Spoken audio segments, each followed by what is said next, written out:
بسم الله الرحمن الرحيم صل على سيدنا ومولانا محمد وعلى سيدنا علي وسيدتنا فاطمة وسيدتنا زينب وسيدنا حسن وسيدنا حسين وعلى آله وصحبه وبارك وسلم وبارك وسلم.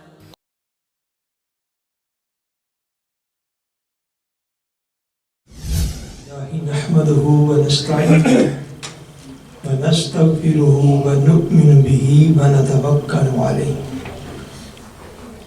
ونعوذ بالله من شرور أنفسنا ومن سيئات أعمالنا من يهده الله فلا مضل له ومن يضلله فلا هادي له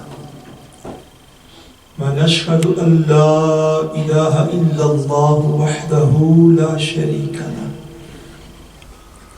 ونشهد أن محمدا عبده ورسوله. أما بعد أعوذ بالله من الشيطان الرجيم. بسم الله الرحمن الرحيم. ما كان محمد أبا أحد من رجالكم ولكن رسول الله وخاتم النبيين وكان الله بكل شيء عليما. صدق الله العظيم. إن الله وملائكته يصلون على النبي يا أيها الذين آمنوا صلوا عليه وسلموا تسليما. اللهم صل على سيدنا ومولانا محمد وعلى آله وصحبه وبارك وسلم. اللهم صل على سيدنا ومولانا محمد وعلى آله وصحبه وبارك وسلم. الصلاة والسلام عليك يا رسول الله وعلى آلك وأصحابك يا حبيب الله.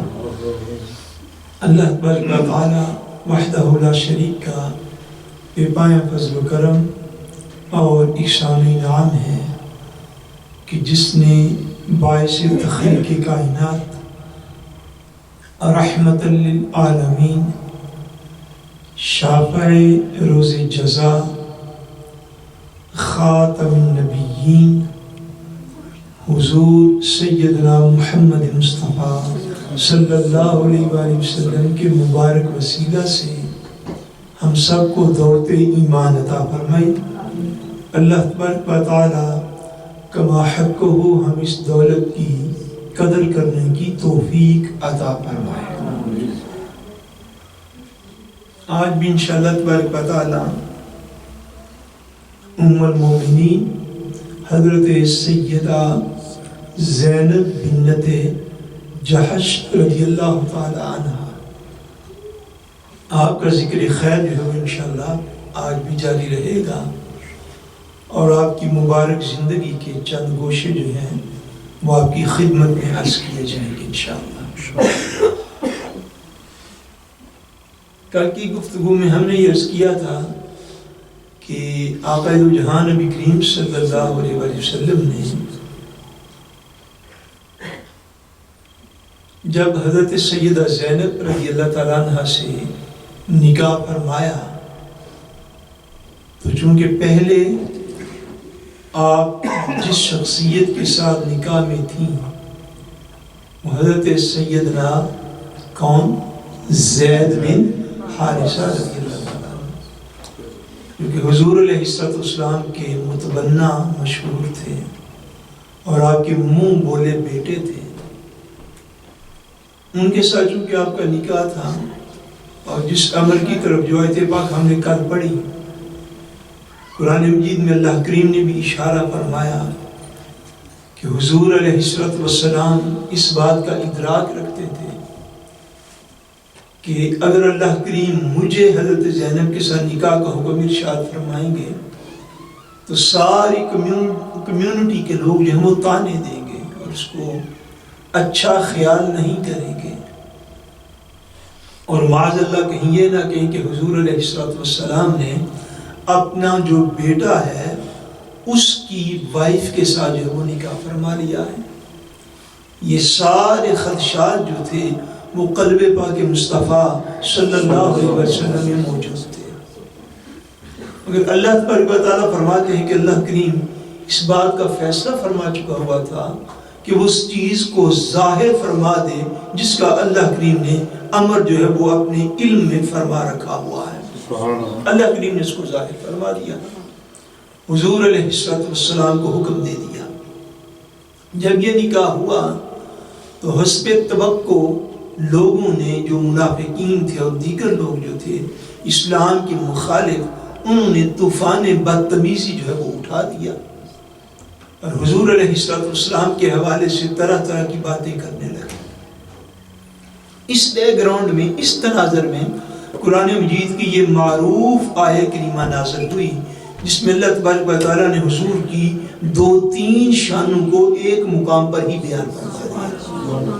فرمایا ما کان محمد ابا احد من رجالکم، یہ پہلی شان۔ فرمایا سنو حضور علیہ السلام پہ اعتراض کرنے والوں، حضور علیہ السلام حضرت محمد صلی اللہ علیہ وآلہ وسلم یہ تم مردوں میں سے کسی کے بھی باپ یا والد نہیں ہیں، تم مردوں میں سے کسی کے بھی باپ یا والد نہیں ہیں۔ ما کان محمد ابا احد من رجالکم، رجل جو عربی میں لفظ آتا ہے نا، رجل، کون سا لفظ؟ رجل۔ رجل آتا ہے بوکسن مین کے لیے، کس کے لیے آتا ہے؟ بوکسن مین کے لیے۔ بالغ مرد جو ہوتا ہے اس کو رجل بولتے ہیں، جو چھوٹا بچہ ہوتا ہے اس کو عام طور پہ طفل کہا جاتا ہے عربی میں۔ جب بچہ بالغ ہو جاتا ہے تب اس کو کیا کہتے ہیں؟ رجل۔ اللہ کی ارشاد فرماتے ہیں ما کان محمد ابا احد من رجالکم، یاد رکھو کہ حضور علیہ السلام تم بالغ مردوں میں سے کسی کے باپ نہیں ہیں۔ مراد کیا کہ حضور علیہ السلام کا کوئی بھی بیٹا، کوئی بھی صاحبزادہ، کوئی بھی شہزادہ چونکہ بلوغت کی عمر تک نہیں پہنچا، بلوغت کی عمر تک نہیں پہنچا۔ اب حضرت سیدنا زید جو تھے وہ تو حضور علیہ السلام کے ہاں متبنہ ہوئے، پھر وہ بالغ ہوئے، پھر ان کی شادی ہوئی۔ اللہ کریم یہ فرما رہے ہیں کہ یاد رکھو کہ میرے نبی حضرت محمد صلی اللہ علیہ وآلہ وسلم تم میں بالغ مردوں میں کسی کے باپ نہیں، ان کی چونکہ کوئی بھی اولاد بطیر بیٹا، ان کا کوئی بھی بیٹا چونکہ بلوغت کی عمر تک نہیں پہنچا، اس لیے یہ تم میں سے کسی بھی بالغ مرد کے باپ یا والد نہیں ہے، بلکہ یہ کیا ہے؟ ما کان محمد ابا احد من رجالکم ولکن رسول اللہ، اور لیکن یہ تو محض اللہ کے رسول بن کر آئے ہیں، اور میں تم میں سے کوئی بالغ مرد ان کے ساتھ باپ اور بیٹے کا رشتہ نہیں رکھتا۔ ان کو ہم نے 3 ہی صاحبزادے عطا فرمائے، 3 ہی شہزادے عطا فرمائے، اور ان میں سے کوئی بھی بالغ نہ ہوا، ان میں کوئی بھی رجل نہ ہوا، ان میں کوئی بھی رجل نہ ہوا، وہ سارے کم سن تھے، تو وہ اللہ کریم نے واپس بلا لیے۔ فرمایا یہ تم مردوں میں سے، بالغ مردوں میں سے کسی کے باپ نہیں ہے، بلکہ رسول اللہ، بلکہ یہ اللہ کے رسول ہیں، اور رسولوں میں عظمت یہ ہے وخاتم النبیین، اور اللہ کے آخری نبی بن کر آئے ہیں، اور اللہ کے آخری نبی بن کر آئے ہیں۔ فرمایا یہ رسولوں میں اللہ کے آخری رسول ہے، انبیاء میں اللہ کے آخری نبی ہیں، اس لیے یہ تم مردوں میں سے کسی بالغ مرد کے باپ نہیں ہے کہ تم حضور کو یہ تانے دو کہ حضور علیہ السلام نے معاذ اللہ اپنے بیٹے کی وائف کے ساتھ نکاح کیا، فرمایا ایسا عمل ہی کوئی نہیں، اس لیے کہ رسول اللہ کا کوئی بھی بالغ بیٹا موجود نہیں ہے، اس لیے حضور کسی بھی بالغ مرد کے تم میں سے باپ بھی نہیں ہے، اس لیے اعتراض بیکار ہے۔ اس تناظر میں اللہ تبارک و تعالیٰ نے قرآن مجید میں سورہ الاحزاب کی اس آیت پاک کو نازل فرمایا تاکہ اس معاشرے کے لوگوں کو کلیئر ہو جائے کہ حضرت سیدنا زید بن حارثہ رضی اللہ تعالیٰ عنہ حضور کے حقیقی بیٹے نہیں ہیں، حضور کی حقیقی اولاد نہیں ہے، حضور کے سگے بیٹے نہیں ہیں۔ جب سگے بیٹے نہیں، منہ بولے بیٹے ہیں، تو منہ بولے بیٹے کے احکام سگے بیٹے جیسے نہیں ہوتے، سگی اولاد جیسے نہیں ہوتے، حقیقی اولاد اور حقیقی بیٹے جیسے نہیں۔ آقا دو جہان صلی اللہ علیہ وسلم نے، میں نے عرض کیا کہ حضور علیہ السلام نے جب حضرت سیدہ زینب رضی اللہ تعالیٰ عنہ کے ساتھ نکاح فرمایا تو حضرت زینب نے اس خوشی میں کیا کیا، کل جو میں نے عرض کیا تھا کہ جو ہی آپ کو اطلاع ملی کہ اللہ نے آپ کا نکاح حضور سے فرما دیا ہے تو آپ اس خوشی میں اپنی ساری جیولری اس کی اطلاع دینے والی خاتون کو جو تھی وہ دے دی، اور آپ نے 2 ماہ کے نفلی روزوں کی منت مانی کہ اللہ نے مجھے حضور کے حرم میں قبول فرما دیا۔ اب آقا دو جہان نبی کریم صلی اللہ علیہ وآلہ وسلم، صحابہ کرام فرماتے ہیں حضور نے بھی اپنی ساری ازواج میں جن کے ساتھ بھی نکاح فرمایا کسی کا ولیمہ بھی اتنا عظیم الشان نہیں کیا جتنا حضرت سیدہ زینب کا فرمایا تھا۔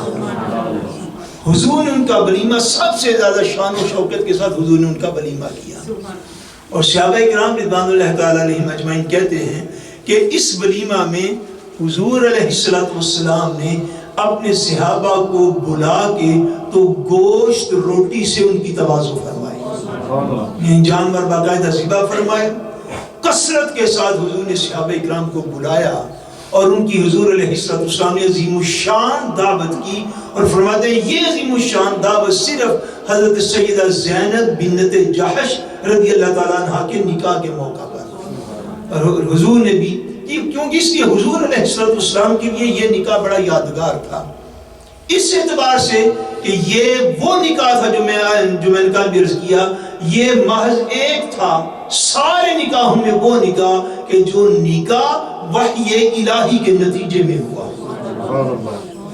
اس کے لیے قرآن مجید کی آیت اتری، اور اس نکاح میں نہ کوئی گواہ تھے، نہ خطبہ نکاح تھا، نہ مہر تھا، کچھ بھی نہ تھا، محض قرآن مجید کی آیت اتری، حضور نے حضرت زینب کو اپنے حرم میں داخل فرما دیا۔ تو حضور کے لیے اس اعتبار سے یہ بڑا یادگار تھا، حضور علیہ السلام نے عظیم الشان ولیمے کا اہتمام فرمایا۔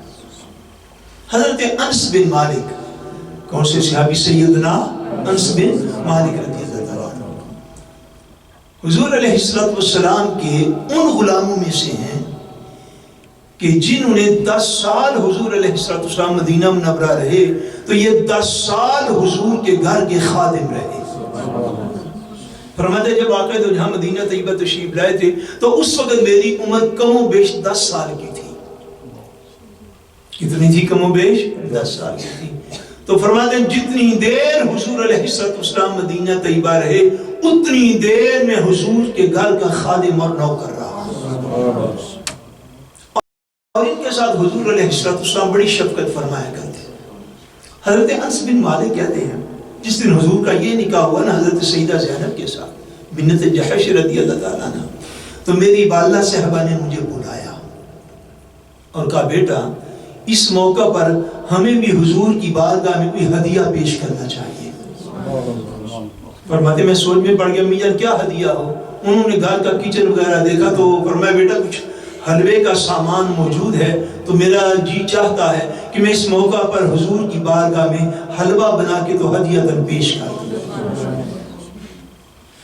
آپ فرماتے میری والدہ صاحبہ نے کھجور، گھی اور پنیر ان 3 چیزوں کو ملا کر کے حلوہ بنتا تھا عربی کلچر میں، انہوں نے وہ حلوہ تیار کیا اور حلوہ تیار کر کے فرماتے مجھے دیا اور کہا یہ حلوہ حضور کی بارگاہ میں لے جاؤ اور ساتھ یہ بھی کہنا حضور ہماری طرف سے یہ تھوڑا سا نذرانہ قبول فرما سر، یہ الفاظ بھی جا کے عرض کرنا. وہ فرماتے وہ ایک دیگچی ساری تھی ٹوٹ پر جو سارا حلوہ بنا. وہ حلوہ لے کر میں ایک تھال میں رکھ کر حضور کی بارگاہ میں حاضر ہوا. جا کے والدہ صحبہ کا سلام عرض کیا اور یہ ہدیہ پیش کیا. عرض کی حضور یہ ہدیہ ہے ہماری طرف سے، اس کو قبول فرما لیجیے. تو حضور علیہ السلام کی یہ شان کریمی تھی کہ آپ کے صحابہ میں جو بھی آپ کی بارگاہ میں ہدیۃً چیز پیش کرتا تو اس امتیاز کے بغیر کہ وہ تھوڑی ہے یا زیادہ ہے، بڑی نفیس ہے یا بڑی ہلکی ہے، حضور غلاموں کا دل رکھنے کے لیے ہدیہ کو ہمیشہ قبول فرما لیا کرتے. کوئی امیر سے ہدیہ کے دے جاتا اس کا بھی قبول فرما لیتے، کوئی غریب دیتا ظاہر جن کے پاس مال کم ہوتا وہ دیتا رہتے، حضور ان کا بھی قبول فرما لیتے. وہ حلوہ فرماتے ایک تھال سارے میں تھا، میں لے کے حضور کی بارگاہ میں حاضر ہو گیا. فرماتے یہ حضرت سیدہ زینب کے ولیمے کا ہی دن تھا. فرمایا حضرت حضور نے مجھے فرمایا بھائی انس، جی حضور. فرمایا یہ حلوہ یہاں پہ رکھ دو. حضور کیا کروں؟ کہتے ہیں حضور نے کچھ لوگوں کا نام لیا چونکہ خادم تھے. فرمایا اچھا اس طرح کرو، مدینہ منورہ کے فلاں فلاں فلاں فلاں بندے کو بلا کے دو، ان کو بولو حضور کی دعوت ولیمہ ہے، حاضر ہو جائیں.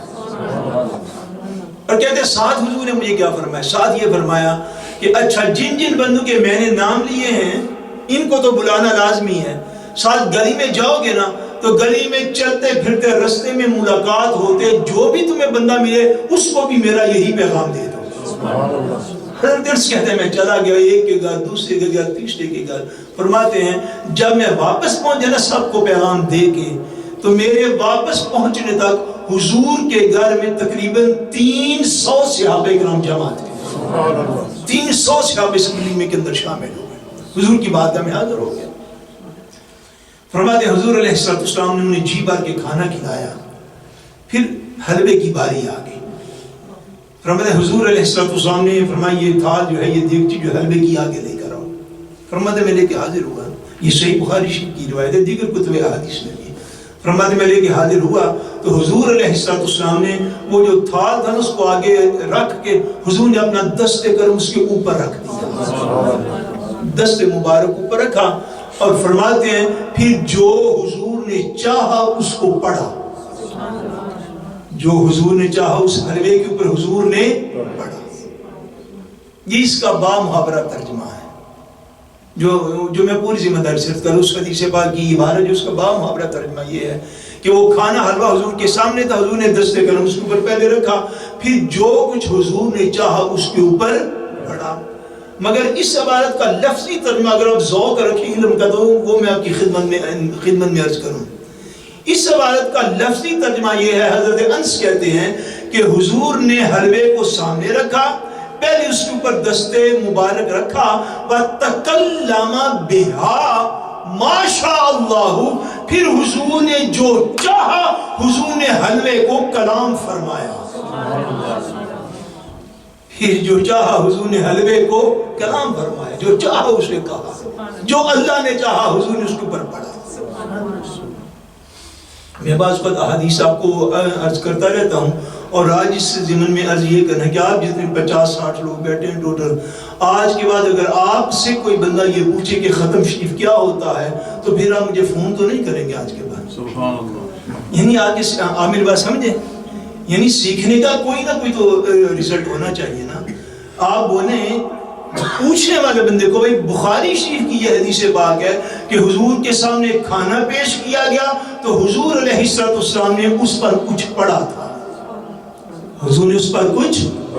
اگلی بات میں آپ کو اس کا تاکہ مزید فکرارنگ اور وضاحت ہو جائے، حضور علیہ السلام نے ساری حیات طیبہ میں جو کچھ زبان سے ارشاد فرمایا اس کی 2 شرعی حیثیتیں ہیں.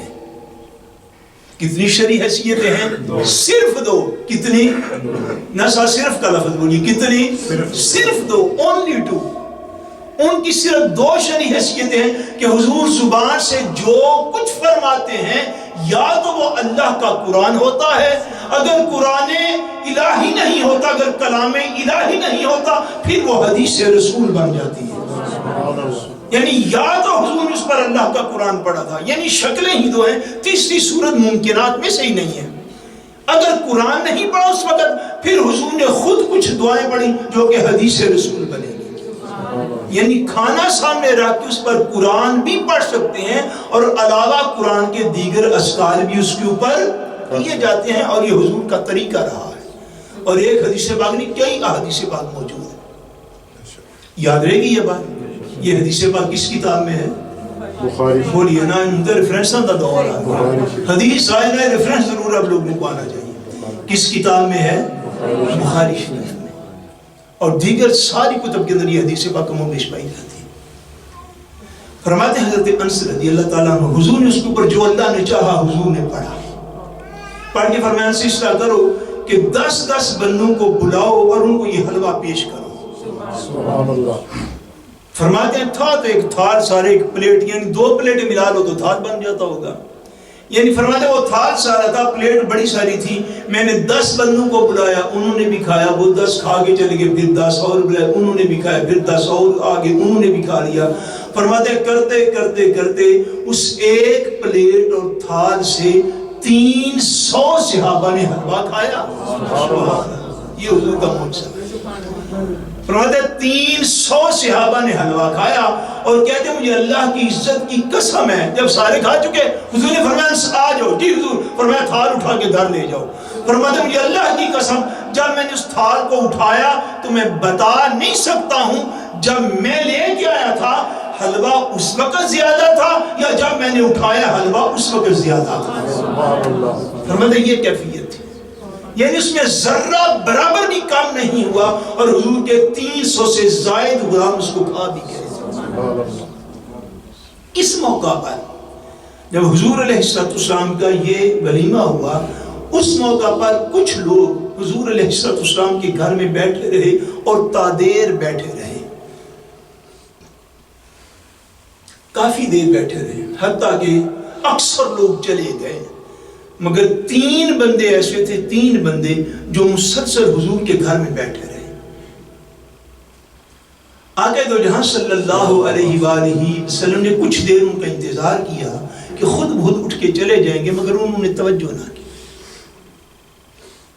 حضور نے ان کو بتلانے کے لیے اور ان کو سمجھانے کے لیے کہ محفل ختم ہو چکی ہے، لوگ اپنے اپنے گھروں کو جا چکے ہوئے ہیں، حضور علیہ السلام ان میں تشریف فرما تھے، حضور اٹھ کے تو کھڑے ہو گئے۔ آقا دو جہاں جب اٹھ کے کھڑے ہوئے تو اس سے بھی ان کو سمجھ نہیں آئی کہ حضور اٹھ کے کھڑے کیوں ہوئے۔ حضور علیہ السلام نے ان کا ریئیکٹ دیکھا، حضور اٹھ کے کھڑے ہوئے تو وہ کھڑے نہ ہوئے، وہ آپس میں باتیں کرتے رہے۔ آقا دو جہاں صلی اللہ علیہ وسلم اٹھ کے تو گھر مبارک سے باہر چلے گئے، اور ازواج مطہرات کے جتنے بھی حجرے تھے حضور سارے حجروں میں 1 بائی 1 گئے، صرف اس لیے، صرف اس خاطر کہ وہ لوگ خود اٹھ کے چلے جائیں اور آقا دو جہاں کو زبان سے کہنا نہ پڑے۔ اب آپ سمجھیں گے حضور کے اخلاق عالیہ کا کیا ہے۔ پہلے تو حضور اٹھ کے کھڑے ہوئے، کیا فرما ہوئے، وہ لوگ پھر بھی نہ سمجھے، وہ آپس میں باتیں کرتے رہے۔ پھر حضور اٹھ کے تو گھر مبارک سے خود باہر چلے گئے، وہ پھر بھی نہ سمجھے۔ پھر جتنی ازواج مطہرات کے ساتھ حجرے تھے حضور 1 بائی 1 سب کے اندر گئے، اور اس خیال کے ساتھ کہ جب میں واپس دوبارہ تشریف لے جاؤں گا تو تب تک تو اٹھ کے لازمی چلے گئے ہوں گے۔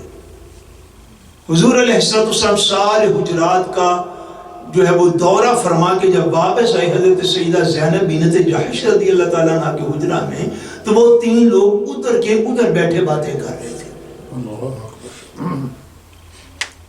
اب یہ جب کیفیت ہوئی، آپ اندازہ کیجئے کہ اللہ تبارک و تعالیٰ کو حضور علیہ السلام کا مقام محبوبیت جو ہے وہ اللہ تبارک و تعالیٰ کی بارگاہ میں حضور کا مقام محبوبیت کیا ہے، اور حضور اپنے رب کی بارگاہ میں کیسا مقام رکھتے ہیں۔ صرف اتنی ساری بات کے لیے اللہ نے قرآن مجید میں باقاعدہ اپنا کلام اتارا اور آیت الہی اتاری، اپنے کلام کی آیت باقاعدہ اتاری۔ اس معاملے میں اللہ کریم ارشاد فرماتے سورہ الاحزاب میں آیت 53 فرمایا یا ایھا الذین آمنوا، اے ایمان والو، لا تدخلوا بیوت النبی الا ان یؤذن لکم الی طعام۔ اللہ کریم ارشاد فرماتے اے ایمان والو، حضور کے گھر میں داخل نہ ہوا کرو، حضور کے گھر میں داخل نہ ہوا کرو. کب تک؟ الا ان یؤذن لکم الی طعام، جب تمہیں کھانے کی دعوت دی جائے اس سے پہلے حضور کے گھر میں آیا نہ کرو. پہلی بات، پہلا پروٹوکول حضور کی بات کا بیان کیا. فرمایا یہ کہ جب تک، آئندہ یہ بات یاد رکھنا، پہلے جو ہوا وہ تو ہوا، آئندہ یہ بات ذہن میں رکھنا، جب تک حضور خود تمہیں اپنے گھر مبارک میں دعوت نہ دیں تب تک حضور کے گھر میں آؤ نہیں، انتظار کرو. جس کو حضور بلائیں وہ آئے، ورنہ کوئی بندہ نہ آئے. اگلی بار یہ دیکھیے اللہ کا قرآن ایک ایک چیز اللہ کی کیا سے فرماتا، غیر ناظرین اناہ. فرمایا اور یہ بھی ذہن میں رکھو، اگر حضور کسی کو گھر میں دعوت کے لیے بلا لیں تو جتنی دیر کھانا پکنے میں لگتی ہے، جتنی دیر کس چیز میں لگتی ہے، آپ کا ایمان وجد نہ کر گیا اگر آپ جاگ رہے ہیں تو اس بات کو سمجھیے کہ اللہ نے کتنی بظاہر چھوٹی چھوٹی چیزیں ہیں یہ ساری، مگر بارگاہ حضور کی ہے. بارگاہ چونکہ حضور کی ہے تو حضور کی نسبت سے حضور کے مقام و مرتبہ کے مطابق یہ چیز چھوٹی رہ نہیں گئی. بظاہر یہ بڑی چھوٹی چیز ہے، مگر اللہ کریم کیا فرماتے ہیں، حضور تم میں سے جب کسی کو کھانے کی دعوت دے تو پھر آنا. اور یہ بات یاد رکھو، جتنی دیر کھانا پکنے میں لگتی ہے، وہ کھانا پکنے میں جو ٹائم لگتا ہے حضور کے گھر میں، وہ ٹائم بھی تم اپنے گھروں میں رہو گے، حضور کے گھر میں آ کے کھانا پکنے کا انتظار نہیں کر سکتے. حضور کے گھر میں آ کے کھانا پکنے کا انتظار نہیں کر سکتے، وہ تم باہر ہی کہیں کرو. حضور بلا بھی لیں، انتظار کرو، جب کھانا پک جائے گا اس سے پہلے حضور کے گھر میں داخل نہیں ہو سکتے. جن کو دعوت دے کے بلائے ان کے لیے بھی یہ آداب بیان فرمائے. آگے کیا فرمایا؟ فرمایا وَلَٰكِنْ إِذَا دُعِيتُمْ فَادْخُلُوا. اور جب حضور علیہ السلام جس وقت تمہیں پھر بلائیں صرف اسی وقت حضور کے گھر میں تم داخل ہو سکتے ہیں.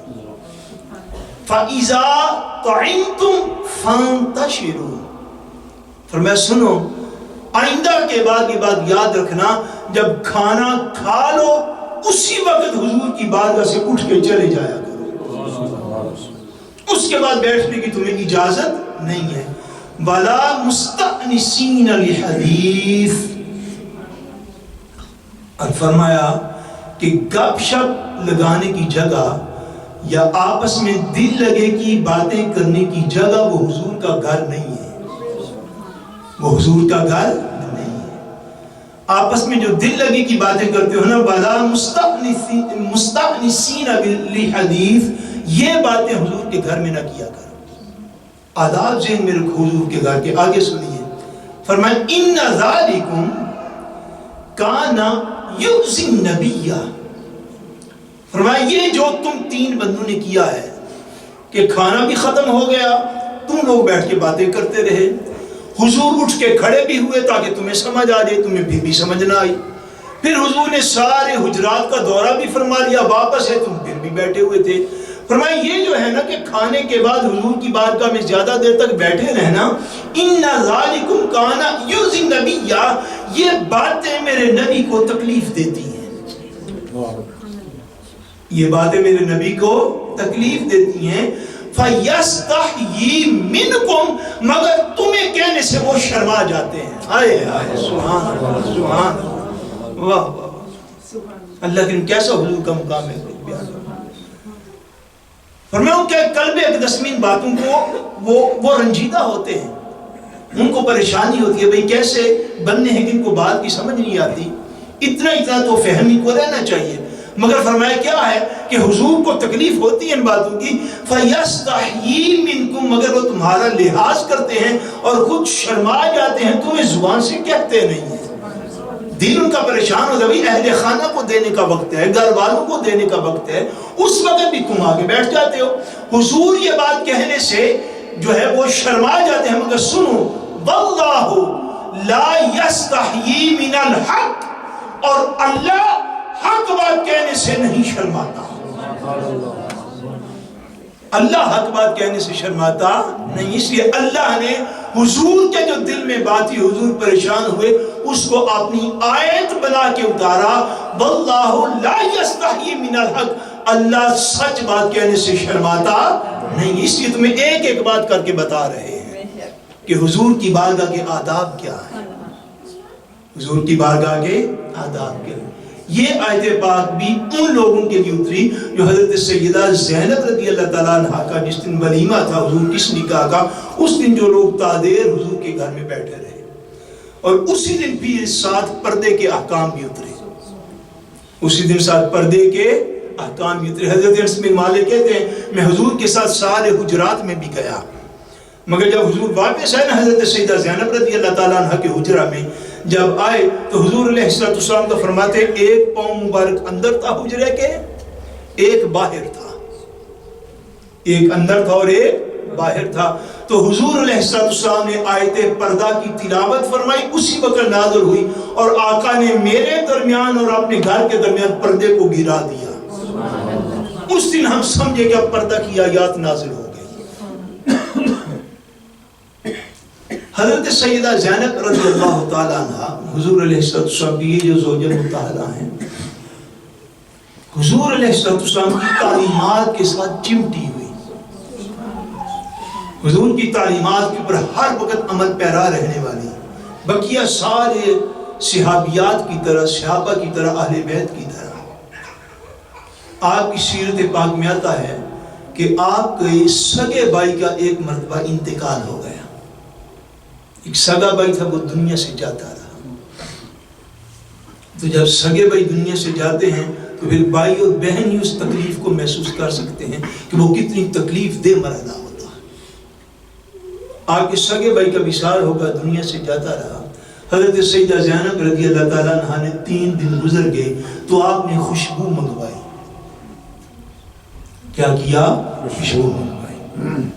خوشبو منگوا کے تو اپنے کپڑوں کو لگائی، اور ساتھ ارشاد فرمایا کہ مجھے خوشبو لگانے کی حاجت نہ تھی، منگوائی اور لگائی اس لیے ہے کہ میں نے آقا دو جہاں کو منبر پر یہ فرماتے ہوئے سنا ہے کہ کوئی بھی عورت کسی بھی مرحوم پر 3 دن سے زیادہ سوگ نہیں کر سکتی سوائے بیوی کے۔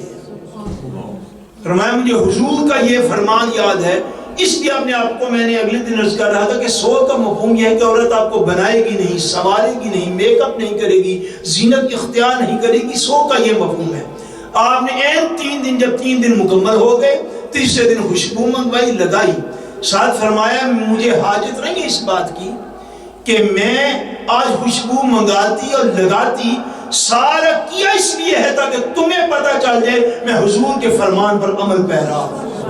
میں نے اپنے بھائی کا سوگ 3 دن کے بعد ختم کر دیا، کیونکہ بھائی کا سوگ 3 دن سے زیادہ کر سکتے نہیں، ماں باپ کا سوگ 3 دن سے زیادہ کر سکتے، اولاد چلی جائے اولاد کا سوگ 3 دن سے زیادہ کر سکتے نہیں۔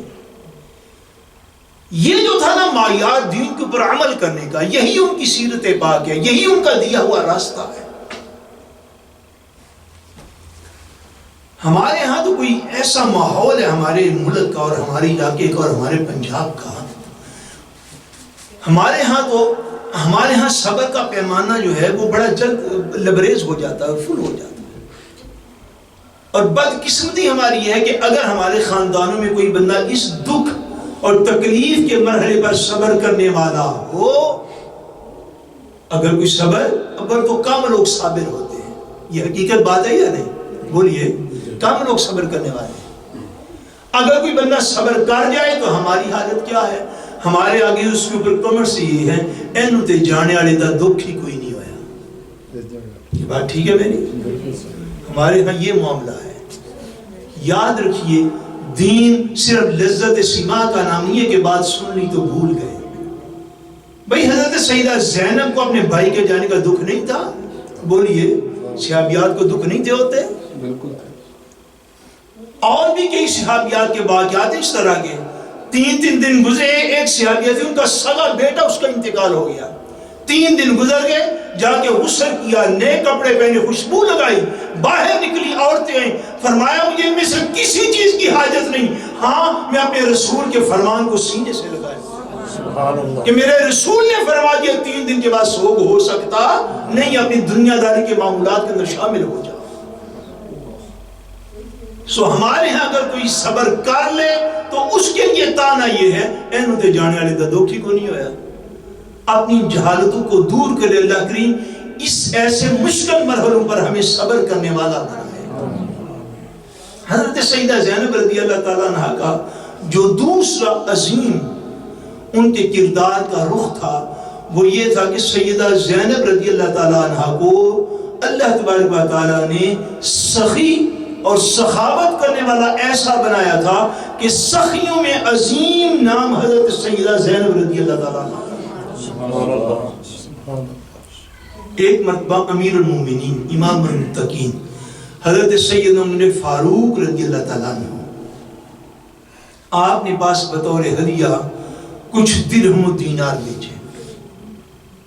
آپ کی بارگاہ میں خادم لے کر آئی کوئی عورت، عرض کی جی امیر المومنین رضی اللہ تعالیٰ عنہ نے آپ کی بارگاہ میں یہ مال بھیجا ہے۔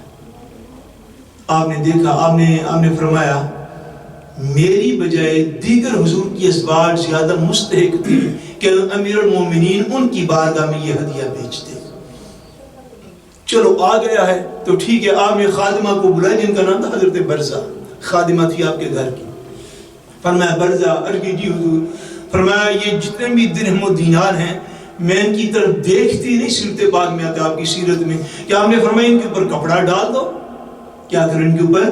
کپڑا ڈال دو۔ یہ جتنے بھی پھینگر آئے ہیں، منی ہے، سونا ہے، درہم ہے، دینار ہے، سونا ہے، چاندی ہے، فرمایا اس کے اوپر کپڑا ڈال دو اور اپنے ہاتھ سے ایک ایک مٹھی نکال کے نا باہر مدینہ کے یتیم اور مسکین لوگوں کو دے دو۔ وہ برزہ کہتی ہے میں وہ لوگوں کو تقسیم کرنا شروع ہو گئی۔ جب میں نے اندازہ کیا نا کپڑے کے نیچے تھوڑا سا پیچھے رہ گیا ہے تو وہ کہتی ہے میں نے حضرت ام المومنین کی بارگاہ میں عرض کیا یہ جو آپ کو ہدیہ آیا تھا آپ سارے مدینہ والوں میں بانٹ دیں گے، ہمارا بھی کچھ حق ہے اس کے اندر۔ فرما دیجیے میں نے اتنا کہا تو حضرت زینب نے پھر بھی دیکھا نہیں کپڑا اٹھا کے، فرمایا اچھا کپڑے کے نیچے جو کچھ ہے وہ تم لے لو۔ سخاوت کا یہ عالم تھا آپ کا۔